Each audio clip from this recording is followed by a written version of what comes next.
مجھے دسمبر کی وہ رات نہیں بھولتی جب میں اپنے کمرے میں بیٹھی ہوئی تھی اور ساتھ والے گھر سے ایک ہی آواز بار بار آ رہی تھی، کوئی اللہ کا بندہ مجھے بچائے، مگر میں کچھ نہیں کر سکتی تھی۔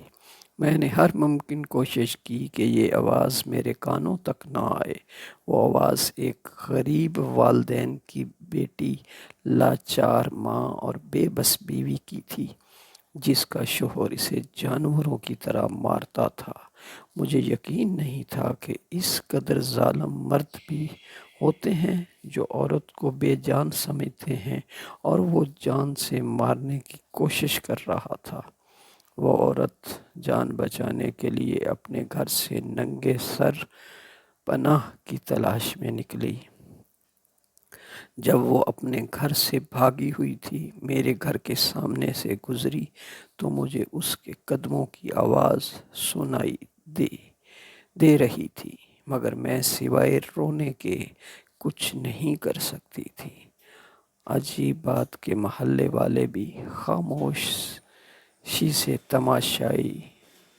تماشا سن رہے تھے، کوئی بھی اس کی مدد کو نہیں آیا۔ میں اس کا ساتھ بھی دیتی تو کیسے؟ شراب کے نشے میں چور اس آدمی کا مقابلہ نہیں کر سکتی تھی۔ رانی اور پروین دو غریب والدین کی دو بیٹیاں تھیں۔ رانی بڑی تھی اور پروین چھوٹی تھی۔ غربت کے مارے والدین نے رانی کی شادی ارشد سے کر دی، جو میرا ہمسایہ تھا۔ والدین اولاد کا اچھا ہی چاہتے ہیں، مگر قسمت سے نہیں لڑ سکتے۔ مجھے وہ نہیں جانتے تھے کہ ارشد ایک پیشہ ور قاتل اور شرابی ہے، اور اس کا ذریعہ معاش بھی قتل کرنا تھا۔ وہ ایک زندگی ختم کرنے کی بھاری قیمت لیتا تھا۔ ارشد اور رانی کے دو بیٹے اور دو بیٹیاں تھیں۔ رانی اور بچوں سے اس کا سلوک تب تک بہتر تھا جب تک کہ رانی کی بہن پروین نے اس کے گھر میں آگ نہیں لگائی تھی۔ ارشد اور پروین کے آپس میں گہرے مراسم تھے، یہ بات سب سے پوشیدہ تھی سوائے رانی کے۔ اس بات پر رانی کی بار بار تشدد کا نشانہ بن چکی تھی۔ آخرکار رانی نے خاموشی اختیار کر لی۔ دھند بہت زیادہ تھی، سورج جیسے کچھ دنوں سے آسمان میں کھو گیا تھا۔ بہت سردی تھی۔ میں کسی کام سے گھر سے نکلی، جب رانی کے گھر کے سامنے سے گزری تو اپنی دو ماں کی بیٹی اور باقی بچوں کو لے کر صحن میں بیٹھی تھی۔ مجھے کچھ تشویش ہوئی تو اندر چلی گئی۔ کیا ہوا باجی؟ آپ اس دھند اور سردی میں بچوں کو لے کر باہر کیوں بیٹھی ہیں؟ چھوٹی کو ٹھنڈ لگ جائے گی۔ بچے سردی سے کانپ رہے تھے۔ ارشد کہتا ہے کہ میں میکے چلی جاؤں، مگر تم خود ہی بتاؤ میں کیسے جاؤں؟ بچوں کو چھوڑ کر ساتھ لے کے جاؤں تو ان کے اخراجات کون اٹھائے گا؟ وہ روتے جا رہی تھی اور مشکل سے بات کر رہی تھی۔ باجی، اس بات کا باہر بیٹھنے سے کیا تعلق؟ میں نے رانی سے پوچھا۔ میں میکے کیوں نہیں جاتی؟ اس بات کی سزا دیتا ہے۔ صبح فجر کے وقت کمرے کو تالا لگا کر چلا جاتا ہے اور رات کے 12 بجے کے بعد آتا ہے۔ سارا دن نہ کچھ کھانے کو اور نہ چھت۔ جب آتا ہے تو اتنا بے ہوش ہوتا ہے کہ مجھے مارتا پیٹتا ہے۔ آپ پریشان نہ ہو، میں کھانا بھیجتی ہوں۔ نہ میری بہن، اللہ کے واسطے ایسا کچھ مت کرنا۔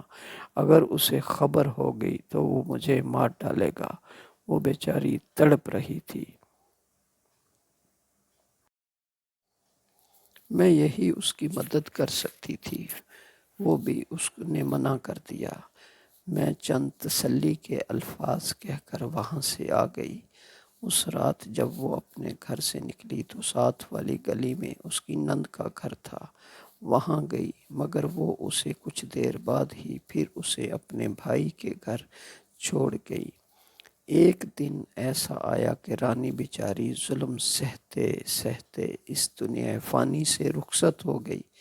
اس دنیا کی سزاؤں سے رہائی مل گئی تھی۔ عورت بہت نازک ہوتی ہے، یہ زیادہ دیر تک درندہ صفت مرد کا مقابلہ نہیں کر سکتی۔ رانی بے بس عورت کی کہانی یہاں ختم ہو گئی، مگر اب اس ظالم بہن کا انجام باقی ہے جس نے ایک عورت بن کر دوسری عورت کو موت کے گھاٹ اتار دیا۔ رانی کی وفات کے کچھ دنوں بعد ارشد پروین کو لے کر گھر آیا اور وہ گھر سے بھاگ کر آئی تھی۔ وہ دونوں بہت خوش تھے، نئی زندگی کا آغاز کر چکے تھے۔ معمول کے مطابق آج بھی اس نے قتل کرنے جانا تھا۔ اس کے ساتھ 2 اور ساتھی بھی تھے۔ تینوں موٹر سائیکل پر ساتھ والے گاؤں گئے۔ وہاں ایک آدمی کو قتل کرنا تھا۔ وہاں پہنچ کر ارشد موٹر سائیکل سے اترا اور باقی دونوں تھوڑے فاصلے پر ہی تھے۔ ارشد نے ایک گھر کے دروازے پر دستک دی اور کوئی اندر سے کسی نے پوچھا کون، اور ساتھ ہی دروازہ بھی کھول دیا۔ ارشد نے فوراً اس پر فائر کھول دیا اور اسے 3 گولیاں ماری اور واپس مڑا۔ ابھی وہ موٹر سائیکل کے پاس نہیں پہنچا کہ اس کے دوستوں نے اس پر اتنی گولیاں ماری کہ اس کی موت واقع ہو گئی اور وہ دونوں بھاگ گئے۔ پروین جس نے اپنی بہن کا گھر برباد کیا تھا، اسے موت کی گھاٹ اتار دیا تھا۔ وہ خود بھی بیوہ ہو گئی۔ ظلم کرنے اور کروانے والوں نے یہ نہیں سوچا تھا کہ وہ ایک رانی کو ختم نہیں کر رہے بلکہ اس کے ساتھ 4 اور زندگیاں بھی برباد ہو جائیں گی۔ قدرت اس قدر ظالم کیسے چپ رہ سکتی ہے؟ رانی اس دنیا سے رخصت ہو گئی، مگر پروین اس دنیا میں رہتے ہوئے بھی روز مرتی ہے۔ دوستو، آپ کو ہماری یہ کہانی کیسی لگی؟ کمنٹس کریں، پلیز لائک کریں، شیئر کریں اردو ڈائری 1 کو اور سبسکرائب کریں۔ شکریہ۔